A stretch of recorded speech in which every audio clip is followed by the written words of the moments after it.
Fala galera, então, aqui a gente vai continuar o papo sobre as matrizes de ponteiros, e aqui eu trouxe um exemplo para nós simularmos o que o sistema operacional faria para imprimir erros, erro de arquivo, certo? Erro de leitura, erro de escrita, erro de mídia, esse tipo de coisa, utilizando simplesmente uma matriz de ponteiro, beleza? Então, olha só o nosso código. Basicamente é isso aqui.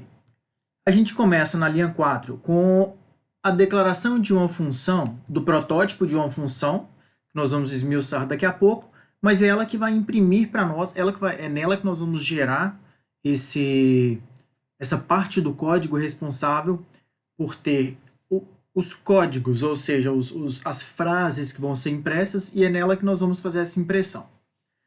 E aí vem, o que é, basicamente? Ela, na verdade, é o core do nosso programa.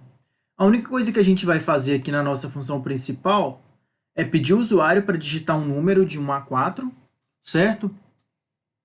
Para nós simularmos como se fosse, por exemplo, o sistema operacional fazendo algum procedimento, alguma operação e retornando um número para poder invocar essa função de impressão do erro. Beleza? E aí, olha só. Imagina então, o usuário digitou 2 ou 3. Na linha 10, a gente põe esse valor na variável choice. Essa variável é uma variável do tipo inteiro. E nós vamos chamar então essa função de syntax error com o parâmetro choice. E vamos lá então para essa função. O que essa função faz? Cara, ela é muito simples mesmo. É simplesmente, tem uma matriz aqui, ó. Como é que ela está declarada? Perceba que ela está declarada como matriz. Pelo asterisco, ela está declarada como ponteiro, só que é para static char, ou seja, nós estamos trabalhando aqui com cadeias de caracteres que não vão mudar os seus valores, tá? É exatamente isso para qualquer chamada da função, uma vez que ela foi criada na sua primeira chamada. E aí nós temos então essa matriz de ponteiros para cadeias de caracteres que tem os valores. Primeiro, a mensagem arquivo não pode ser aberto, então tem essa cadeia arquivo não pode ser aberto na posição 0 da primeira dimensão dessa matriz. Na posição 1 da primeira dimensão, a gente estende essa string erro de leitura, certo? E aí depois erro de escrita e falha na mídia. Tranquilo? Então, aqui a gente tem basicamente uma matriz, certo?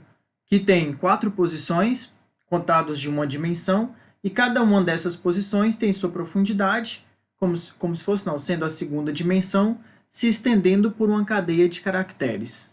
Beleza? Então, quando eu chamar essa função, por exemplo, com o valor 2, bom, com o valor 2, aqui no final eu tenho um print que pede para imprimir uma cadeia de caracteres, um string, por causa desse %s, que vai vir de onde? Ah, tá. Ela vem da matriz aqui. Se eu vim com 2, então vai ser 2 menos 1. Ah, beleza. 1 já é a segunda posição. Então eu vou pegar justamente o conteúdo apontado por error 2, por essa matriz na segunda posição e vai imprimir erro de leitura. Beleza? Vamos ver então como é que isso aqui está funcionando? Olha só. CC algo, ponteiro 7. Opa. 3.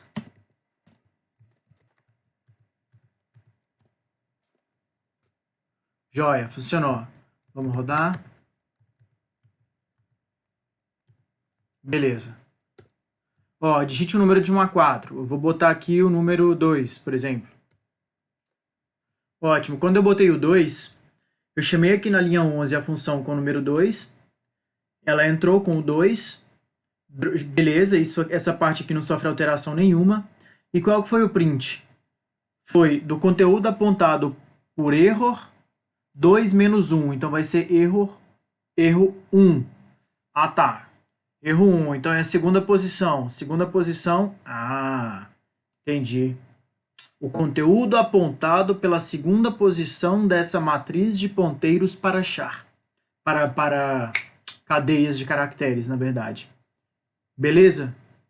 Então, é isso aí. É a mesma coisa do último vídeo, só que agora utilizando com cadeias de caracteres. E aí, pessoal, a gente pode ter uma ideia de como é que isso funciona dentro do sistema operacional. Esse seria um código, por exemplo, responsável pela pela impressão das mensagens de erro. Tranquilo? Aí tem um elemento aí, que é essa static char, que vai apontar para onde? Para essas mensagens, certo? Ela já está inicializada dessa forma. Então, a gente entra com uma espécie de índice. E aí poderia ser o sistema operacional retornando 0, 1, 2, 3, a partir de operações. Beleza? De interrupções, de exceções. Depende dessa implementação. Mas o que não nos interessa é, uma vez recebido este índice, é tanto que a gente simulou aqui com a entrega do usuário, a gente entrega para uma função dessa natureza que vai ter uma matriz de ponteiros para cadeias de caracteres e é só ir lá e recuperar. Perceba que não muda muito, não muda quase nada em relação ao tipo, se é char, se é int, se é cadeia, certo? Então, isso aí é uma questão de implementação. Mas o que tem que ficar claro é, nós estamos trabalhando com matrizes. Matrizes têm elementos. Só que agora, cada elemento dessa matriz é um ponteiro, que ele aponta para algum conteúdo que vai estar em alguma posição da memória. Beleza, pessoal? Então, nós fechamos por enquanto o assunto de matrizes de ponteiros e até a próxima videoaula.